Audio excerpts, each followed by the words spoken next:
Hi, family. My name is Olis, and I'm a grateful member of Alcoholics Anonymous. I really want to talk about what an honor it is to be here with you today. And, I was talking to a friend earlier about how grateful I am that I've got this one place in my life, if nothing, no place else, that I can show up and I can be who I really am. I can be my full, honest, authentic self. And that's the thing that sets me free, the courage to stand in the sunlight of the spirit, to stand naked before you spiritually and say, like, this is who I am. And so there are lots of people in the meeting that know probably more about the fourth step than I do. I'm going to share my understanding of the fourth step. And I want to thank Maya for inviting me. And I want to thank the people who read, like Paula, that was a beautiful reading. And Lorraine, thank you for your message and for reading. And for the new people, right? Um, People who know Kendra is my roommate, Kendra is my sister in recovery. And just thank you for having 90 days and thank you for being here today. And for Brooke and for Ed and for Jenny and Kathy and even Paula put in that she's at 10 months. Like, I just want to say that there's a life that's waiting for you that is, I promise you, beyond your wildest dreams. This extraordinary, I'm going to wait. And so the thing that I want to talk about, what I've been asked to talk about, is the fourth step, right? And so I try to not say things that are not in the book of Alcoholics Anonymous. Kind of impossible because my sobriety date's May 21st, 1986. And so I've been around a long time and my conception of God has grown a lot. And so I'm going to try to like stick strictly to the text because there's a lot of meat in the text. So the first thing that I want to say is that the first step in Alcoholics Anonymous is the problem. And when I work with people, I spend a lot of time on the problem because until people understand the problem, they are absolutely not going to do all this work that is required in the solution. And the solution is step 2, 3, 4, 5, 6, 7, 8, 9. I would argue that step 10 is step 4 through 9. I would argue that step 10 is step 4 through 9. And then step 11, right? Which I start people on immediately, like developing a consciousness of your connection to the power. Developing a consciousness of your connection to the power. And how do you do that? My friend Ali, who's here, has this meeting out of Fellowship of the Spirit Toronto on Tuesday nights that he's allowing me to do service for. And it is a 40-minute speaker on how people have this 11-step practice. Like, what's that look like with meat on it? And then 40 minutes of Q&A. So if you've got any question about 11-step practice, like find that meeting, it's easy to find. And 12 is really how I thrive in my life. But the thing that I want to say, I want to get right into 4 is that 4 is, and people who are new might not even realize this. At many meetings, we read how it works. We read the beginning of how it works, right? And how it works is step 3 and step 4. Now, when you're out in Alcoholics Anonymous and you're going to speaker meetings and you're going to conferences, people group step 4 and 5 together. I'm not mad about that. But the book of Alcoholics Anonymous groups 3 and 4 together. And here's what I think about that. Until I can see myself in how I behave in the world, just a glance of it in 3. I'm selfish, I'm self-centered, I'm self-seeking, I'm self-loathing. Here's my personal favorite. I'm self-righteous. Yes. Until I can see that, I'm not going to feel it necessary to do the deep dive of the 3 inventories in step 4. Until I can see that I'm the actor. I love the book says that. It says that I'm the actor and I want to arrange the lights and the ballet and all of that. It doesn't say I'm the star. I'm the producer. I'm nothing. I'm an extra. I'm an extra. And what do I want to do? Tell you how to act in your life. Until I can see that. And how it works does a beautiful job of helping me see that. Then I'm probably not going to be super willing to humble myself to do what's in step 4, what's required in step 4. So I'm 5 minutes in. Let's get into it. So we always talk about the resentment inventory, but there are 3 inventories. 3 inventories. 3 of them in the 4th step. The first inventory is the resentment inventory. And the resentment inventory is this old spiritual trick that Bill discovered and found and used in the book of Alcoholics Anonymous. And here's the trick. In order to see the way that I go around the world and I create a pattern of pain in my life, the way for me to see so that I can alter myself, so that I can surrender to God and God can help me, to see how I'm burning my own life to the ground, is to start with who made me mad. Start with the resentment. Now, this is the joke that I always tell about the resentment inventory, the first of the three. The resentment inventory has 4 columns, 4 parts. Write them any way you want. 4 columns. The joke I make is that you don't even have to write the first 2 columns. Your friends can write the first 2 columns. Why? Because all you can do is talk about who you're mad at and what they did to you. Because that's what column 1 and column 2 is in resentment. Who and the cause. Who did something to me and why I'm mad. My husband cheated on me. My mother abandoned me. The minister molested. Well, all I can do is talk about who did what to me, and everybody around me knows my column 1 and my column 2. If you're a more quiet soul and you're not telling everybody your column 1 and 2, let me say, just write it down. In all column 1 and column 2 is column 1. Who am I upset with? Who am I salty with? Who am I pissed at? Who do I feel wronged by? Who do I feel slighted by? Who? And then column 2, why? Why? What is the cause of this resentment? And the book tells me that the resentments, and what is a resentment? It's the re-experiencing of a sensation. It's the re-feeling of something. Right? You know, 5 years ago when somebody said something to you at the Christmas party at your job and they embarrassed you and you still mad about that, and every time you think about it, you mad again, that's a resentment. That's a resentment. It's the feeling of something over and over and over again. Now, I want to distinguish resentment from regret. I can have regret, right, about something I did. I do not believe that that belongs in my resentment inventory, but your sponsor may have a different feel. But column 1 in resentment is who I'm mad at, and column 2 is why I'm mad at them. Now I get to column 3, and I love column 3. So in the book of Alcoholics Anonymous, at the bottom of page 63, it says next, because this is where step 4 begins. Next, we launch out on a course of vigorous action, right? This is not, leisurely, vigorous action. The first step of which is a personal housekeeping, which many of us had never done. I mean, I'd never done that before I got to Alcoholics Anonymous. Though this decision was a critical, vital for life, I need this to live, and crucial step, it have little permanent effect unless done at once. When is at once? At once is now. So people that are like, oh, I'm gonna wait, I'm waiting, I'm waiting. I'm gonna get the perfect pen, I'm gonna get the perfect book, I'm gonna print all the things. What are you waiting for? Freedom is there. What are you waiting for? Come on, let's go. Use a brown paper bag and a crayon. I don't care what you use, but let's get to it. And then it says strenuous effort. And what is the strenuous effort to do? The strenuous effort is to face and be rid of the things in ourselves, not the things in other people, the things in ourselves, which have been blocking us. Blocking us from what?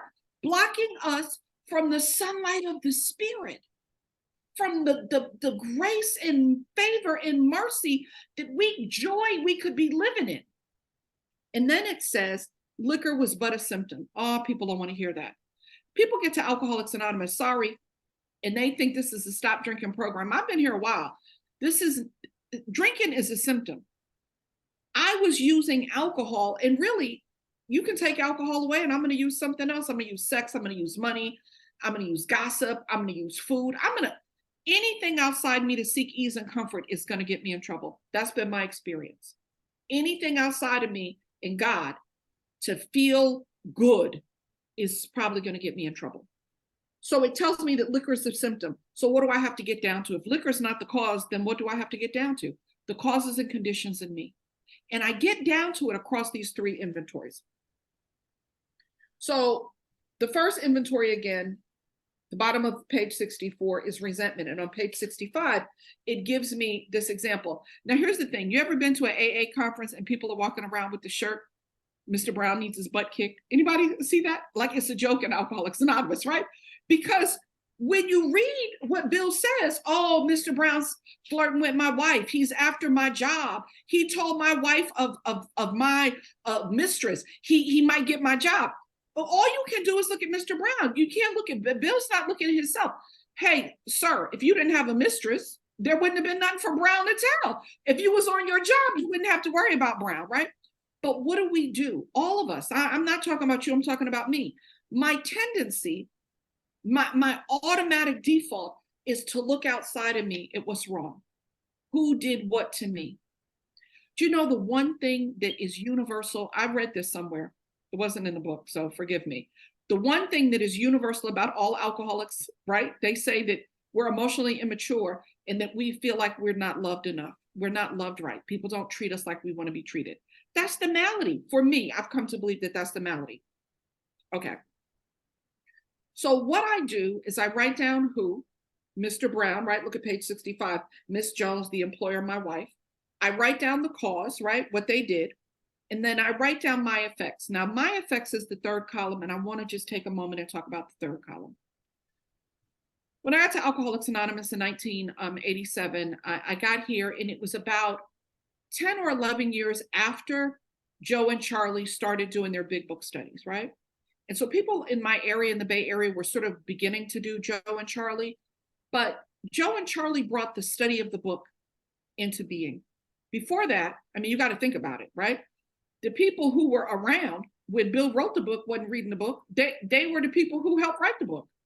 And then the people after them didn't really study the book because they had the people who wrote the book standing next to them. And presumably the next generation really didn't. But when we get to the 70s, Joe and Charlie began to bring this study of the book into vogue. And so when I got here, the third column was just a series of check boxes. You know, was my pride affected? Was my self-esteem, right? Check boxes. Oh, no. That's not how we're doing it today. Oh, no. The book tells me that there are 7 parts of self. I'm going to say what the 7 parts of self are. And I have to write a sentence for all 7 parts of self. And after I write that sentence for the 7 parts of self that are outlined in the book, I have to write down, bracketed alongside of it, my fear. My fear is always the opposite of the way that I was affected. Always the opposite of the way that I'm affected. So here are the 7 parts of self that I can do what people call an expanded third column on. I have found this life-changing. People who know me know that I say, it doesn't matter why I'm disturbed. It matters why I'm disturbable. Why do I say that?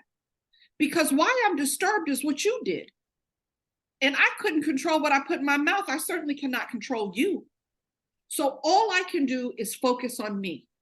So if I put aside what you did to disturb me, what happened to disturb me, and I turn my attention to why I'm disturbable, the best way for me to get at that is this extended third column. So here, write out the book of Alcoholics Anonymous, is my understanding of the 7 parts of self. My self-esteem, the role I assign myself. I am a good wife. My husband should not cheat on me. What is my fear? My fear is that my partners are going to cheat on me. Second part of self, my pride. What is my pride? My pride is the role I assign you. Others should treat me well because I am worthy of being treated well. What's my fear? That people are not going to treat me well. What is the third part of self? My ambition. What do I want to have happen here? What is my motive? What's the thing I want to get out of it? What's my fear? I'm not going to get that. The next part, the fourth part, is security. In order to feel safe, I want blank to happen. What's my fear? Blank ain't going to happen. What is the fifth part of myself? The self, how I'm affected by the world around me. Well, it's my personal relationship, right? So sometimes I'm the mother, I'm the daughter, I'm the aunt, I'm the sponsee, I'm the employer, I'm the employee. And in that personal dynamic, whatever that personal dynamic is, what do I want to, how do, people shouldn't, right? And then what's my fear? Always the opposite. And then the next one is sex relations. Now we think often that sex is intercourse, right? But sex is really, in this instance, the way that I use it is gender. A real man, a real woman. Should or shouldn't. And then what's my fear? My fear is the opposite of how I was affected. And then here I get to my favorite, pocketbook. People always are like, oh, I didn't have any pocketbook. Yeah, you did. Yeah, you absolutely did. Here are the 3 ways that you have pocketbook. Number 1, I had something and I lost it as a result of this resentment. Number 2, I was going to get something and I didn't get it as a result of this resentment. I was going to go to the place and play my lotto numbers and I didn't go because we got into an argument and then I didn't go and all my numbers, whatever. And here's the third one. This is the one that gets me 100% of the time. I spent money that I otherwise wouldn't have spent. Here's what that looks like with skin on it. I'm going to see you and I'm mad at you about what happened, but I need a new outfit. I need a new hairdo. I need new shoes and a new bag. Oh my God, I got to have a fly car. Yeah, I'm going to spend money. I'm going to spend money. Do you have any idea how much makeup I own? It's just ridiculous, right? I'm going to spend money that otherwise I wouldn't have spent. Are we clear? Okay. Then there's a trick, not in the book. It's in the book in the sick man prayer, but it's not spelled out clearly. But I call it, right? I've been taught that it's called the realization. And what is the realization? Did I do the thing in column 2 to the person in column 1 or somebody else? I'm mad at my husband for cheating on me. Have I ever cheated on somebody? Yeah, I did. And what does it do? It does the sick man prayer on page 67. The sick man prayer is not for the sick man. The sick man prayer is for me. Save me from being angry. Help me see that the other person, just like me, is sick. See, the reason that I'm so mad is because I'm up on a high horse. I'm judging them.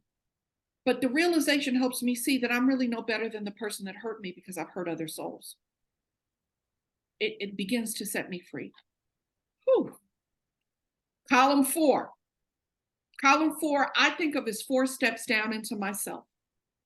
Outside question, was I selfish? What is that? That's my behavior. You can see it on the outside. I was late. I was funky. I didn't make dinner. I talked poorly to you. I didn't show up. I didn't return your call. My outward behavior. What is the next step down into me? It's the attitude that I have. The attitude that I have that justifies that behavior. See, because my behavior doesn't happen on its own. Underneath the behavior is always an attitude, the way that I'm thinking about something. What's the thing underneath that? Well, it's the lie that I'm telling myself. It's the delusion. What's the delusion? The delusion is I could treat you any kind of way because I don't like the way you treated me.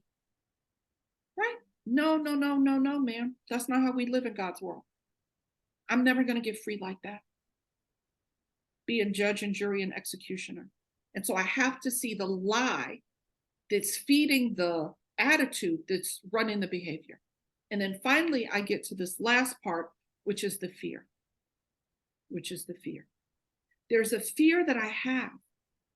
So this is the example I always give people. If you walk up to me and you tell me that I'm stupid, I'm not going to be offended by or affected by that because I know I'm not stupid. Now, if you walk up to me and you tell me I'm fat, I'm going to feel a way about that. Because why? Because I'm fat. Right? That when I'm affected, it usually means I have a fear that's underlying it. And my job in the resentment inventory is to see that I'm no better than anybody else. That's what the realization does for me, sick man prayer. And to see the way in which fear is really running my life. Now, if you paid attention, I got 7 fears in column 3 and another fear in column 4.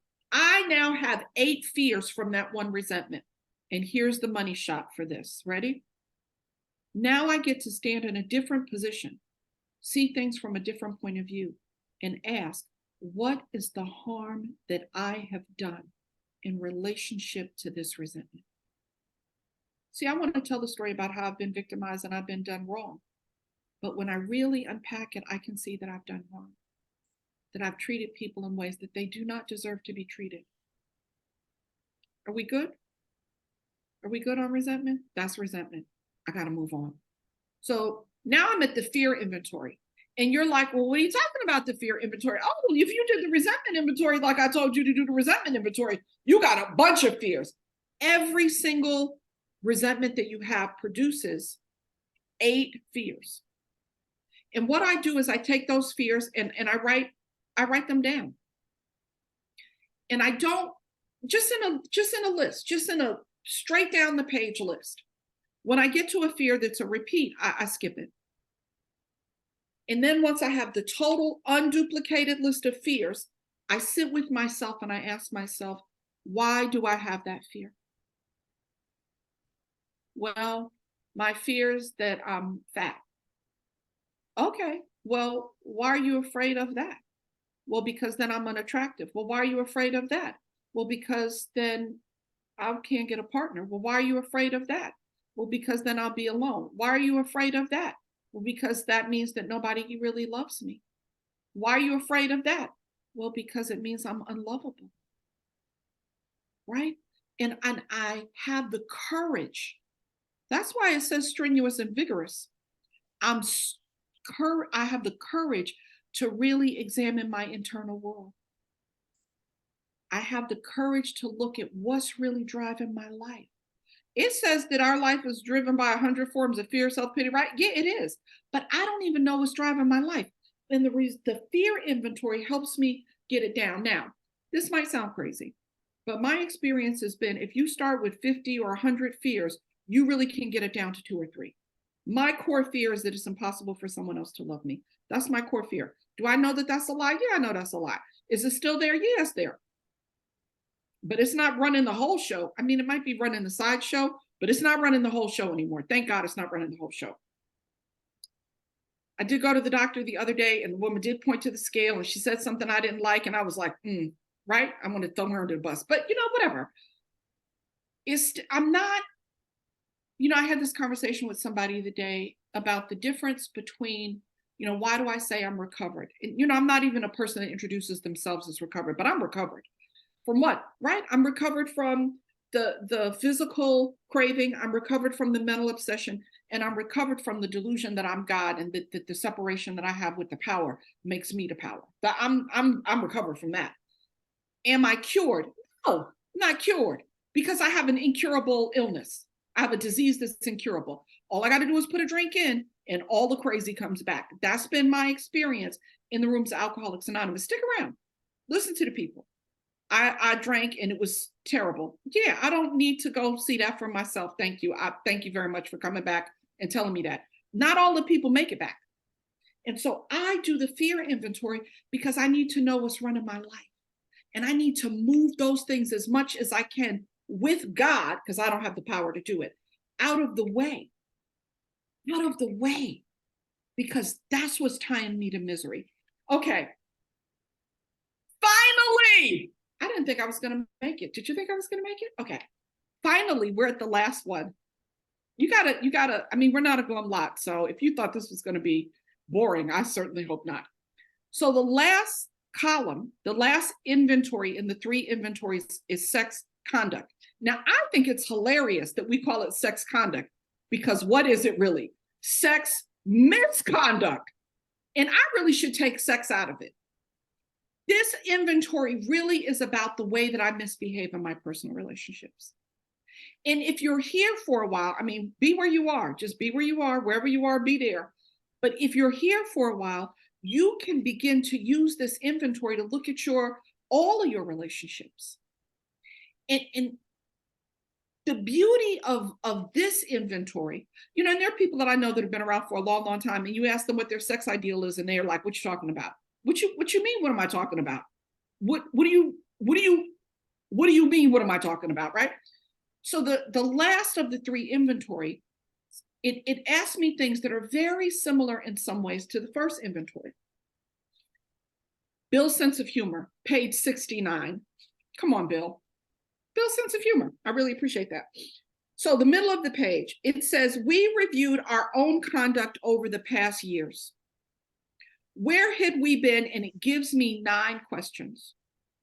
Where had we been selfish? Okay, you ready? You're a guy. She has a gaggle of kids. She's a looker. You're not really interested, but you're not going to say you're not interested. Why? Because she's a looker. And so you lead her to believe that maybe you're interested in her and her gaggle of children. But you're not. You're just interested in that she's a looker. You know what I mean? Okay, ladies, you're not interested in him. I mean, he kind of creeps you out, but you know what I mean? You need a bill paid. You need a ride. You need something fixed. And you mislead them. In both of those instances, we have used our God-given powers to hurt other people, to misuse other people, to have power over them that is not ours to have.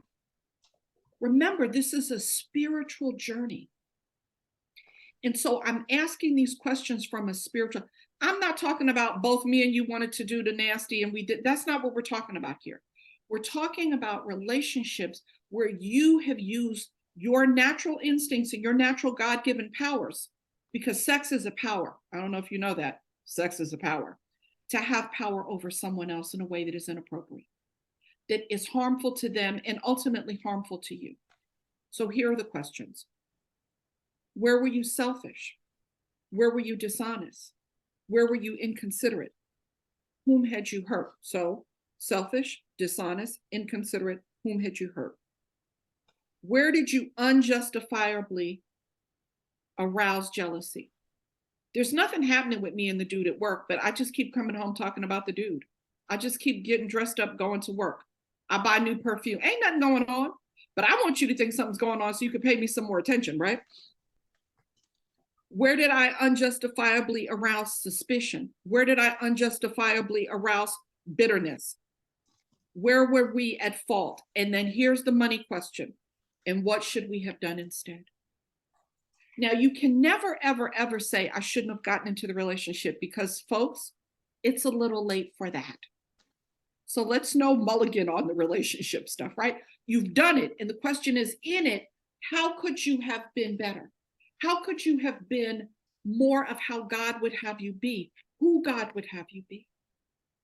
And that's why this is strenuous and vigorous. We walk back through all of our relationships where we have improperly used our power. And then it says, we got this all down on paper and we looked at it. In this way, we tried to shape a sane and sound ideal for our future sex life. See? Because when I look at the answer to the question, what should I have done instead? That is my ideal for the future. That's my ideal. I should have waited to have sex. I should have been honest about what my needs were. I should have told them about my intent. That is my ideal.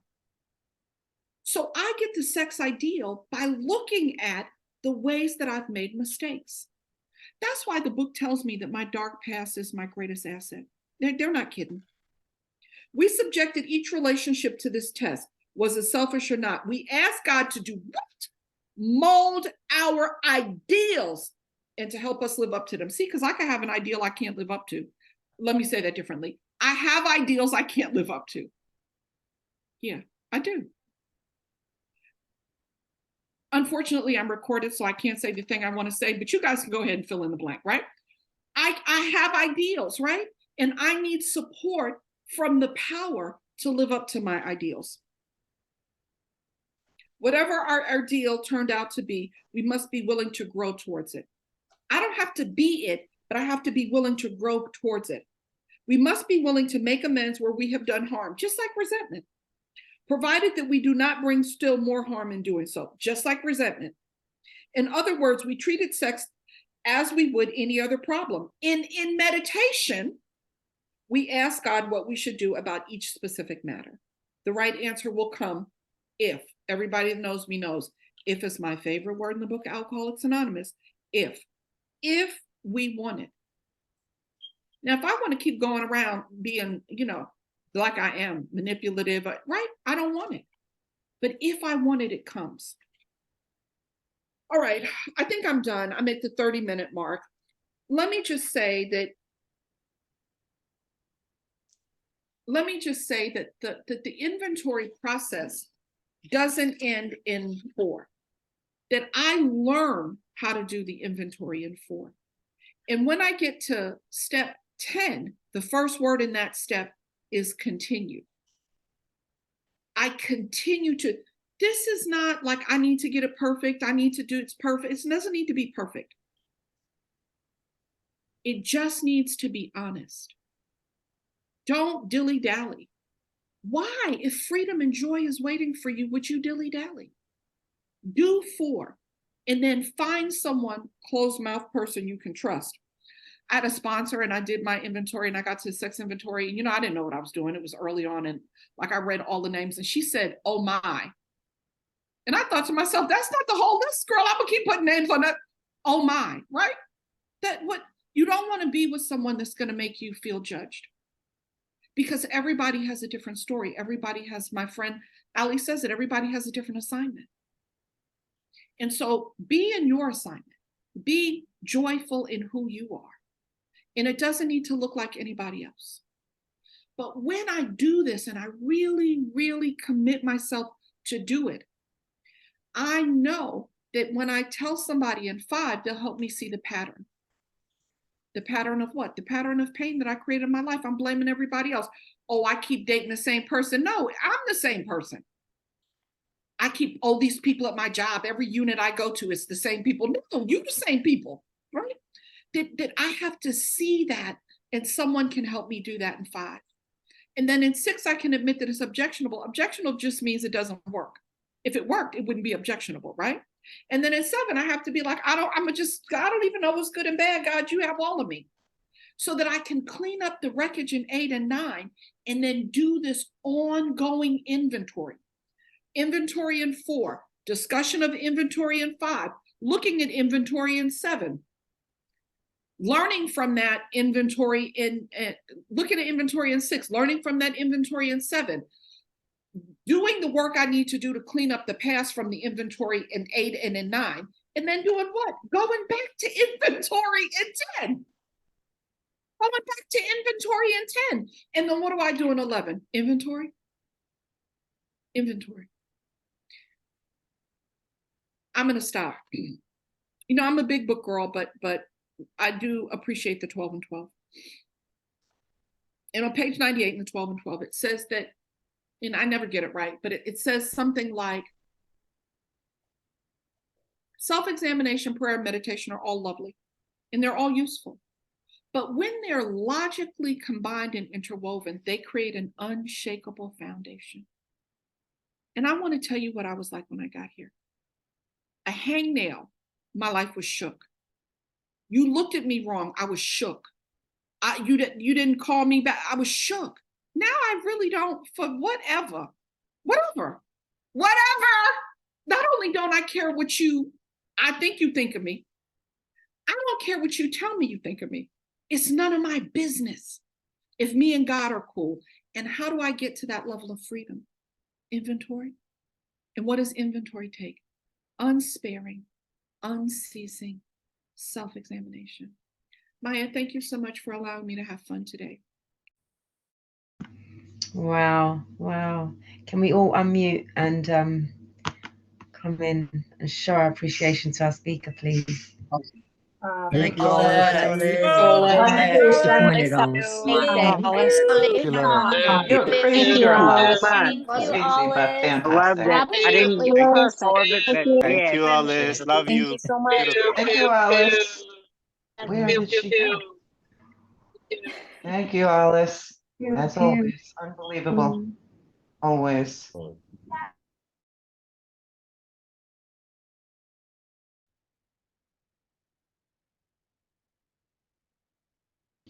Olis, you know what? I just feel like I've had a spiritual experience. Because, no, seriously, I'm not even joking, because it's like my daughter's dad, right?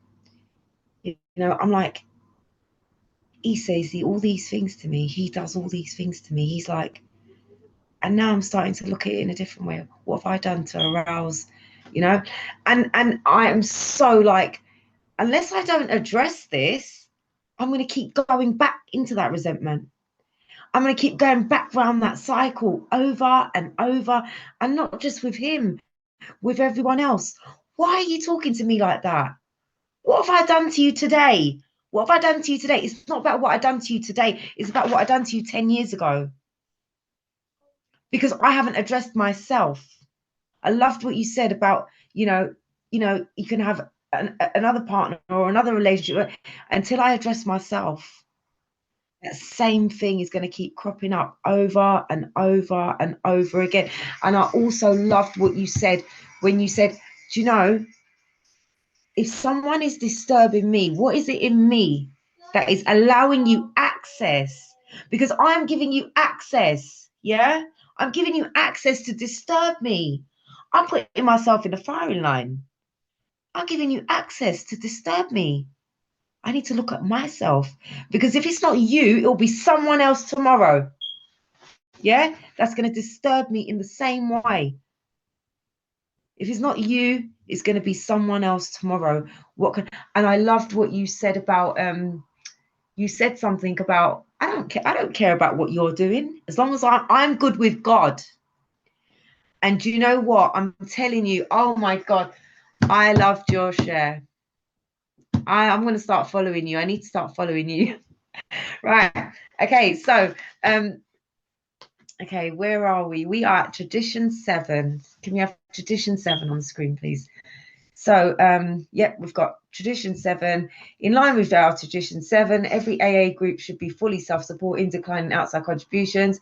Please make contributions to our meetings PayPal account. If you cannot, that's fine. We want you more than your money. So the QR code is on the screen. The speaker tape will be available on the UK Open Lounge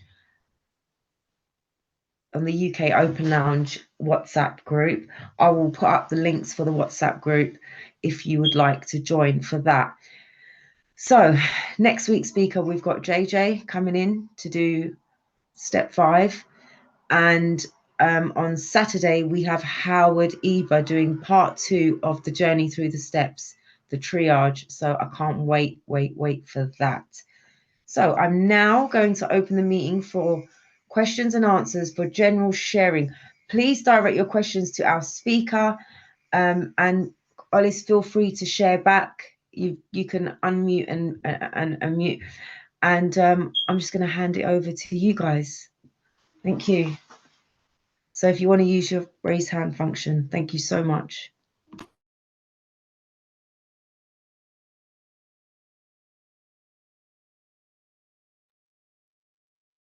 It always hurts the speaker's feelings when nobody puts their hand up. Thank you, Lorraine.